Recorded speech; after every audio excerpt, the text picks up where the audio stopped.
Good morning, colleagues. Good morning, Uni-Europa Youth Conference. Without youth, unions cannot survive. Without youth, a trade union movement cannot evolve, transform and adapt to changes ahead. So as the title of your conference states, there's no future without youth. And just as we need youth to adapt, we need to continue working and strengthening the tools that we as unions have to protect our workers.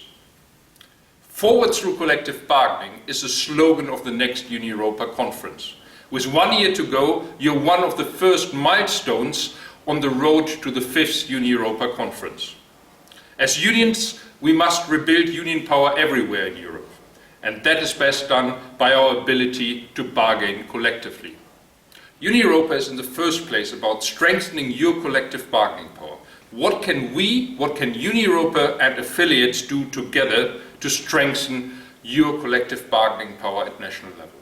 What can we do to reinforce unions in dealing with factors outside a country that impact on your collective bargaining? Let's be clear, this is not about trade unions doing their work. It is about working life, allowing workers and their families to live in dignity. This requires an individual dimension, decent pay and working conditions, employment security, a career perspective, and freedom from fear of not managing and falling behind. It also requires a collective perspective, the ability of workers to shape their own working lives collectively, to have a say at the workplace. This is a mission of Uni-Europa, but our mission is not only about the workplace. Trade unions are one of the pillars of a democratic and fair society. Collective bargaining is lived democracy and an antidote to populism. We see too many discussions today focusing on "I want this and I'm upset if I don't get it." Collective bargaining teaches the need to compromise. Workers come together and need to find a compromise of their interests, and then they must negotiate as a collective, a trade union with the employer's side, and reach a compromise there too. And after that is accomplished, everyone must understand and appreciate that the best solution for everyone is a compromise of a compromise for each one individually. We want to create win-win situations. That is democracy. Unfortunately, that works less and less today.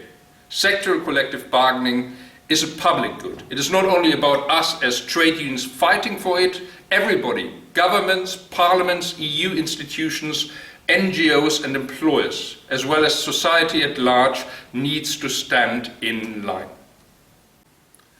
Without collective bargaining, democracy is missing a key element of checks and balances, and a key element of citizens to exercise their democratic right to have a say. Let's now all go out there, fight for a level playing field in collective bargaining in each country and everywhere in Europe. And let's stop all attempts of populists to say democracy doesn't work and populists are the real advocates of workers. Simply no. It is us. It is trade unions. We are not only the advocates of workers, we are the collective voice of workers. Now let me give you an outline of what we have on our agenda leading up to our Uni-Europa conference next year. I want to look at 3 issues: collective bargaining, organizing and the environment. On collective bargaining, you as youth have a key role to play.